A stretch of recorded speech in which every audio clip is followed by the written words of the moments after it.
మా అందరి అభిరుచులకి ఏకైక ఎంపిక మానేపల్లి జ్యువెలర్స్. తరతరాలుగా తరగని స్వర్ణ బంధాలు మన మానేపల్లి జ్యువెలర్స్.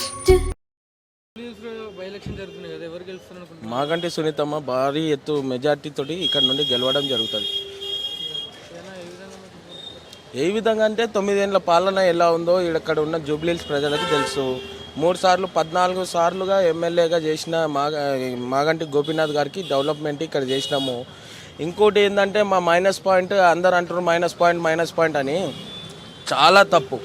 కాంగ్రెస్ నాయకులు ఏదైతే మాట్లాడుతారో చాలా తప్పుగా మాట్లాడుతున్నారు.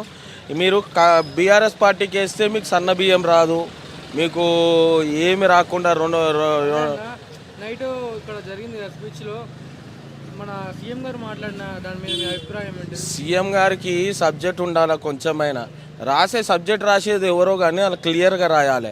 ఎందుకు చెప్తున్నా అంటే ఇక్కడ జూబ్లీహిల్స్ ప్రజలకు తెలుసు మాగంటి గోపీనాథ్ గారు ఎంత డెవలప్మెంట్ చేశారో. మాగంటి గోపీనాథ్ ప్రజలకు తెలుసు. ఇక్కడ ఇది మాగంటి గోపీనాథ్ గారిది అడ్డా, ఇది జూబ్లీహిల్స్ ఎవరిది అడ్డా కాదు, ఇది బీఆర్ఎస్ అడ్డా అని నేను సూటిగా చెప్తున్నా. అన్న ఇప్పుడు నైట్ సీఎం గారు వచ్చారు కదా, ఇక్కడ గెలిచి ఎలాంటి అభివృద్ధి అవుతుంది? ఇక్కడ సగం అభివృద్ధి అయిపోయింది. ఇంకా ఏం అభివృద్ధి కావాలంటే రోడ్స్ ఒకటి, డ్రైనేజ్ ఒకటి ప్రాబ్లం ఉన్నాయి. ఆ డ్రైనేజ్ రోడ్లు కంపల్సరీ బీఆర్ఎస్ ప్రభుత్వం వచ్చినాక, ఇక్కడ బీఆర్ఎస్ పార్టీ గెలిచినాకనే ఆ రోడ్లు ఆ డ్రైనేజ్ అవుతుంది కంపల్సరీ అని చెప్తున్నా. అన్న ఇది మొత్తం సింపతి ఓట్లు అని అంటున్నారు, వ్యతిరేకత అంటున్నారు. నేను రీసెంట్గా ఒక ఛానల్లో కూడా చెప్పిన, ఇప్పుడు ఇంటికి పెద్ద ఎవరు? భర్తనే ఉంటాడు కాబట్టి, భర్తకి అన్నీ తెలిసి ఉంటుంది కాబట్టి, ఆయన ఒక శాసనసభ్యుడు కాబట్టి ఆయన ఇక్కడ లేని పరిస్థితి, ఆరోగ్యంలో కొంచెం ఇబ్బంది అయ్యి చనిపోవడం జరిగింది. సానుభూతి ఏముందండి దాంట్లో?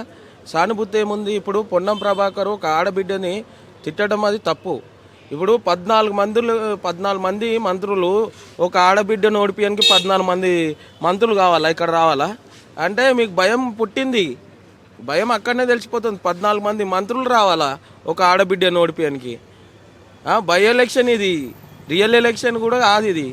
రియల్ ఎలక్షన్లో నువ్వు 14 మంది కాదు 50 మందిని దింపినా నీ లిస్టులో స్టార్ క్యాంపెయినింగ్లో 40 మంది, దాంట్లో 10 మంది బీఆర్ఎస్లో గెలిచి వచ్చిన వాళ్ళే కదా. అన్నా ఇప్పుడు ఇక్కడ బీఆర్ఎస్ గెలిస్తే రేషన్ కార్డు అవన్నీ కట్ చేస్తాం, పవర్ కట్ చేస్తాం, అన్నీ చేస్తామంటున్నారు. అది నిజమే అవుతుంది? ఇప్పుడు సీఎం గారు అట్లా చెప్పినప్పుడు ఇక్కడ జనాలకు కూడా కొంచెము తెలిసిపోయింది, అరే సీఎం మాకు ఏదైనా మంచి చెప్తాడేమో, మా అన్ని పవర్ కట్ చేస్తా, బియ్యం రేషన్ కట్ చేస్తా, మీకు సన్న బియ్యం రాకుండా చేస్తా అంటే అక్కడనే నీ ఓట్లు మైనస్ అవుతాయి. రేవంత్ రెడ్డి గారు ఎక్కడ దమ్కి ఇచ్చినావా అక్కడి నుండే నీకు రాజకీయం స్టార్ట్ అవుతుంది. మళ్ళీ బీఆర్ఎస్ పార్టీ 2029లో కేసీఆర్ గారు 100 సీట్లతో గెలవడం జరుగుతుంది.